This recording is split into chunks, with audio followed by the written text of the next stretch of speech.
Coogs House. All right, I'm pretty confident Houston's going to beat East Carolina today. Let's get to it.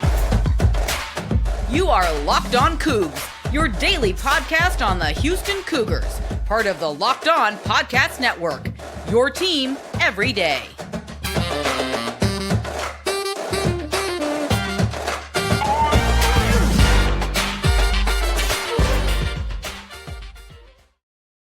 Welcome to Locked On Cougs, daily podcast about your Houston Cougars. I'm your host, Houston-born teacher and coach, Parker Ainsworth, here to break down all things Cougs. Welcome back to the show. It's good to see you again. Remember, when we get 750 subscribers, we're giving away one of those Galen Robinson-themed jackets, the Letterman jacket-style jackets that they made at Substantial. So make sure you subscribe down below. We'll make sure to give out those to people commenting. If, after listening to this, you have no idea what you want to say about East Carolina, tell us whether or not you put mayonnaise on a hot dog. All right, this episode is a short bonus episode all about previewing the East Carolina basketball game on Saturday night. Not short and sweet to the point in any way to disrespect East Carolina, but short and sweet to the point because it's going to be a Saturday. So in previewing this game, I want to take the first segment, talk about like East Carolina as a whole, kind of broadly, look at their more schematic kind of stuff. Second segment is going to be a little bit more focused on some of the personnel, people, and coach. I should start off by saying that today's episode is brought to you by our friends over at FanDuel. FanDuel is the number one sportsbook in America and an official sports betting partner of the NBA. All right, so first things first, East Carolina, I think, is the kind of team that looks worse on paper than I think they'll actually look in person. They're 14 and 13, and at 14 and 13, I think first probably like, whoa, that's not quite as many games as you should have played. But remember, they took a little bit of a hiatus at one point. They're legendary. They had like a long time standing play-by-play caller named, I believe, Jeff Charles. He's passed away, and they took a few days off, postponed some games. I don't know if they're going to end up actually making up some of those games or not. We mentioned that actually in a previous episode, looking at like past games or whatever.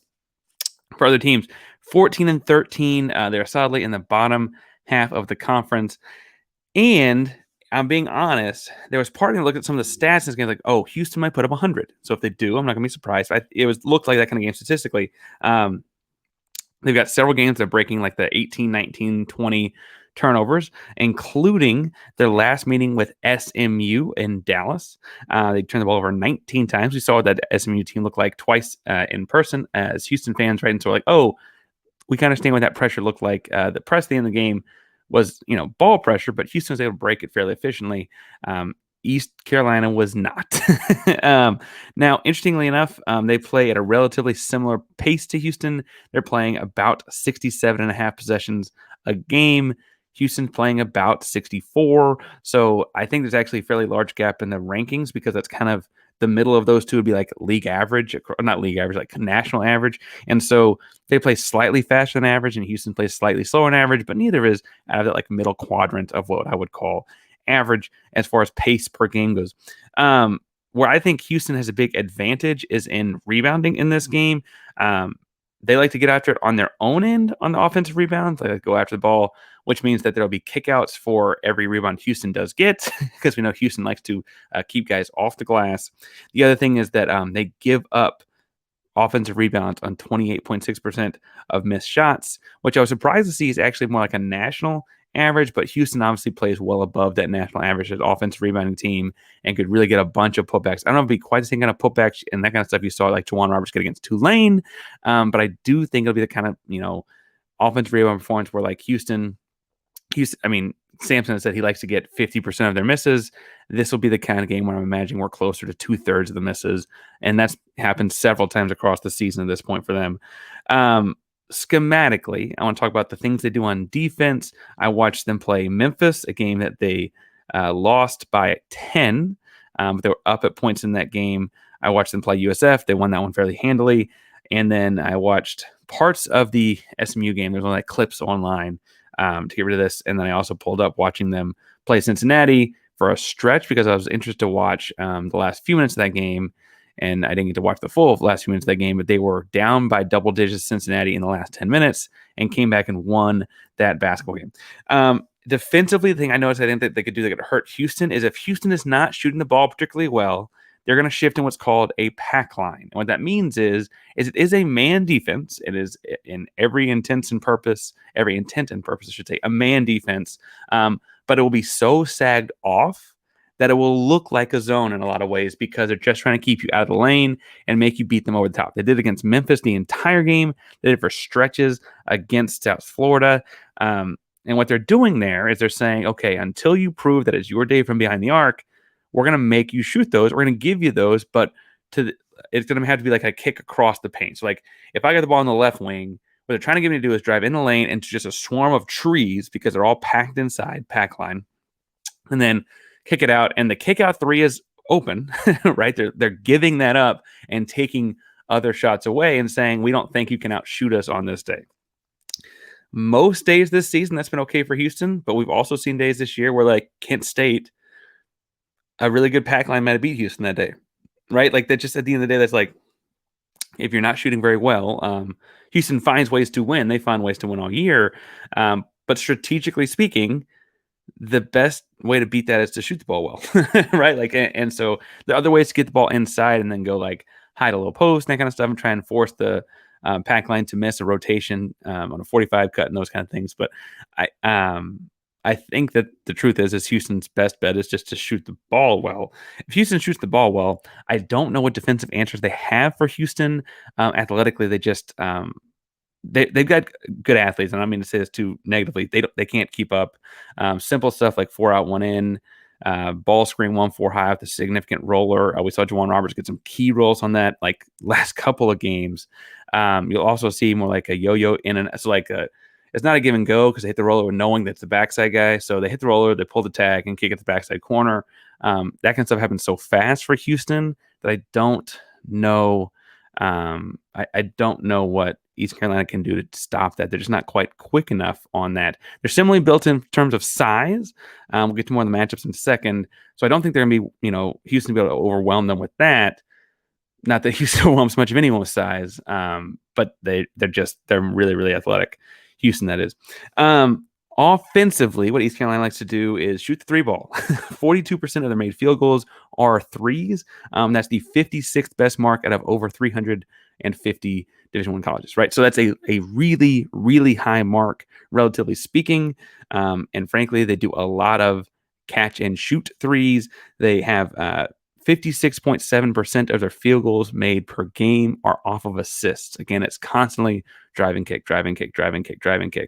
And because they're not very big, right? We're going to get to the matchups in a second. They're similarly built to Houston, though, right? A lot of guards, a couple 6'8" posts. The driving kick ends up being a driving kick as opposed to an acrobatic finish to the rim because they don't have the length to finish at the rim. Now, what's nice for Houston about that is we've seen Houston be so athletic and quick that they can get out to the contest the jump shot. I bet Houston's put to the test in contesting 3-point jump shots, right? We've seen them struggle with that in the past. Some of the younger guys, Houston's got a really young team this year. I know it's hard to think because they're so good, but they do have a really young team this year. Will foul 3-point shooters in running through them or not being able to avoid the contact when contesting. And that will probably make Sampson pull some more of his hair out. It's okay, Sam. Me too. I got hair missing too. The nice thing about that for Houston, though, as far as their offense goes, is if you can read where the ball's going on the driving kick, they kind of blindly do it. And in doing so, you've seen, again, like I mentioned, that SMU game, turnovers pile up really, really quickly. And, you hope if you kind of have some indications to where they're going to go, you can get a hand in the passing lane, kick the ball out ahead for layup, etc. Right? I think the one thing to take away schematically, though, is this team, and we'll get to more about the coach, Mike Schwartz, in the second segment, but they have no quit. Like I mentioned in the Cincinnati game, one of the reasons I want to pull up the last few minutes of that one and watching stuff was they were down 10 points. Double-digit points being closer to 15 points in the last 10 minutes and did not quit and came back to win that basketball game. Houston could be up 80-60 with 10 minutes. 80 is a lot of points maybe, but it could be up 15 points with 10 minutes left, and this team will not quit. It is their home floor. They will feel like they can win until the final buzzer sounds. And so Houston needs to be ready to play that kind of game. We saw them get sloppy against SMU, that kind of stuff. And so, I say that to say that not the best game to get sloppy, maybe not the best game to take foot off the gas, right? only got a handful more games in the regular season left. Might as well make sure we're doing things right. Before we get into the matchups and stuff in the second segment, I want to make sure we talk for a second about our buddies at FanDuel. Now, FanDuel is the number one sportsbook in America. It's our newest sports betting partner here at Locked On. We're really, really excited because it's just over the midway point of the NBA season. It's the perfect time to download FanDuel. You can get a no-sweat first bet for up to $1,000. That's bonus bets back if your first bet doesn't win. Just download the FanDuel Sportsbook app. It's safe, secure, and super easy to use. Then you can bet on everything from the money line to point scores and threes drained and more. What I'm doing right now is I'm going to pull up what is the line for this game because honestly, I'm intrigued. I think it ought to be fairly one-sided, we'll say the least. And I'm interested to see if I look at this, they got Houston favored by 20.5 points. I told you guys I think Houston can score 100. I don't know if they will. They are on the road. If there's a home game, I feel more confident about that 100. They also have the over-under set at 135.5. I would take over 135.5, and I think I'm also going to take 20.5. They were like 22. I might take under. I'm gonna take Houston and the point. I think they win the whole way across. Houston by 20.5 and over the 135.5. And I'm telling you to do it at FanDuel. FanDuel lets you combine your bets for a chance at bigger payout with the same game parlay. So don't miss the chance to get your no sweat first bet up to $1,000 in bonus bets when you go to FanDuel.com/lockedon. That's FanDuel.com/lockedon to learn more. Make every moment more with FanDuel, an official sports betting partner of the NBA. All right, so I said in the second segment I want to look a little bit at some of the personnel, but I think the first person to look at is Mike Schwartz, their first season as head coach, and frankly, it's been a fairly interesting season to watch for them because they've navigated like the heart and emotional loss, the heart of the team, and those kinds of things in this passing of the play-by-play guy. Again, that really was a cultural piece to the program. They also kind of had dramatic shift in styles when Mike Schwartz came in. It is his first full year, though. He got hired in mid-March of last season, just after their season ended. He spent 7 years prior at Tennessee with a guy by the name of Rick Barnes. Rick Barnes and Kelvin Sampson are very, very close. When Sampson was at Oklahoma, Barnes was at Texas. Really, really kind of built that Big 12 conference outside of Kansas. I was being a blue blood up in a lot of ways. Some really crazy battles between Barnes and Sampson. Great, great respect there. And Sampson was quick to point out this week in his availability that Barnes has high things to say about this guy. So that means Sampson has high praise for this guy, right? It's that simple. He heard good things from Rick, and so he thinks really highly of him. He was supposedly in charge of the defense in the 7 years at Tennessee, and that's really impressive because on top of putting out defensive-minded pros in his time there, they've also had a really strong nationally ranked defense year in, year out as far as basketball goes. Now, the defensive coordinator, offensive coordinator in basketball terms, a little bit looser than they are in football terms. But on the whole, if that's what his title was at the University of Tennessee, that's really, really impressive. And you see it kind of bleed over into the effort. And I would argue like schematic intentions at what they do in East Carolina. They're not quite there. It's year one, right? It's year one of his time there. But on the whole, I think that's a really impressive thing for him to have done. And he, I guess, was with Barnes as far back as the Texas days, early on in my notes here. It looks like he was a video coordinator at Texas, so he wasn't quite involved in the defense. He was involved as an assistant coach and defensive guy at UTSA and then UMiami, Florida as well. On the roster, the name that jumped out to me was a kid named R.J. Felton because, yes, that is the same family as Ray Felton, who was in the NBA for a long time.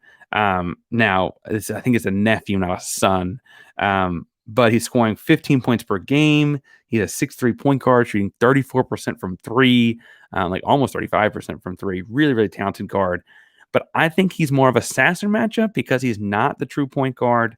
I also think that he seems to be a kind of guy, as a guy that scores 15 points a game for them.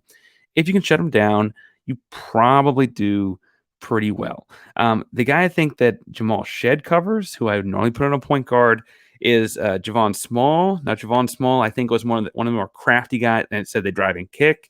Javon Small, even though he's 6'2", was the more likely of their guards to try and finish through contact and craftiness at the rim.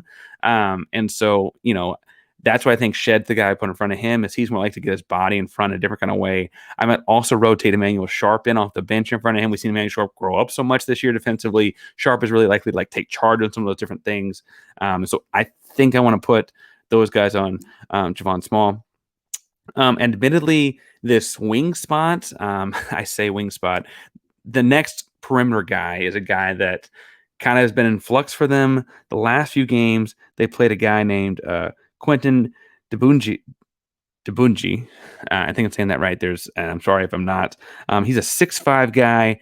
In some ways, since he's been in the starting lineup the last few games, he's been running more like the point. In some ways, because they have two other guards, like smaller guards, he's had to be more of a true wing. I put Tremont Mark on him in my notes to start the game. I could see a number of different guys on him. If we ever go to my giant lineup, I guess you could put Jarace on him, but I think it's Tremont Mark to start. And frankly, honestly, he's not the same kind of scoring threat as others. And so he's a 7.2 points per game kind of guy. Even as a starter, because when he was not a starter, still getting fairly decent amount of minutes. He's not like a crazy scorer. He just kind of controls the game better than most. And again, they had high turnover games with high variance in the past. He's less of a turnover prone kind of guy. So I'm not worried about him getting past Mark as a scorer. Not that Mark's a bad defender, just he's compared to two all-everything defenders, I guess, frequently. So he's kind of the third out of three really good ones. The other guy they played some, and if they were to go to more of a more traditional lineup that they've had in the past, they've started Jaden Walker some. Jaden Walker will play a lot. They both were playing, one a little bit over, one a little bit under 20 minutes a game, depending on which one got to start, right? Jaden Walker is not a bring the ball up kind of guy. He's more of a spot up kind of guy. Jaden Walker shoots the ball at just 30% from three, shooting 2 attempts per game. And I wonder if his lack of impact at that end and kind of the two being a wash on defense is why they've slowly started to shift to Quentin Debunji starting. Regardless, that's the guy I see Tremont Mark covering, because the interesting matchup here is a guy named Brandon Johnson. He's 6'8", and frankly, with his long arms, he might play more like 6'9", 6'10", but he's also the team's best three-point shooter. Shooting the ball at, let me make sure I get this right, 34% from three on 4.5 attempts per game. That's a really, really strong average for a guy that big and that long. So I think what's interesting to happen there, I put Jarace Walker on him, and I'm thinking there athletically it's a similar matchup. Big, strong guys comfortable on the perimeter. I want him on the ball a lot, so if there's any more downhill actions at a Brandon Johnson, and I think he's okay at them. They don't run very many of them to get him downhill, but I like him in those actions, so I can see how, if they have some success with it, they might go to him more often. And I would cut the success off there by putting Jarace Walker on him. But to be fair, Jarace has in moments earlier in the season primarily where he fouls three-point shooters. This would not be the guy to do that on. And so I could see if they needed to, go to a double big, more traditional bigs lineup with Juwan Roberts at the 4 and then Chaney or Francis down low at the 5. You might put Juwan Roberts on him because maybe he's less likely to foul a jump shooter. We've also seen Juwan Roberts get in foul trouble, though, right? So maybe that's a tough matchup for Houston. I think if they figure that one out, though, they're going to be okay because that's the unique guy to cover in this offense.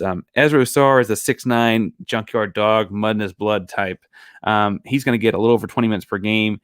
He is more of a rebounding threat. I guess technically Brandon Johnson has noticeably more rebounds, but just as far as things that they're good at, Ezra Usar is much more of his best talent is just playing hard. That's why in my initial starting lineup, I put Juwan Roberts on him.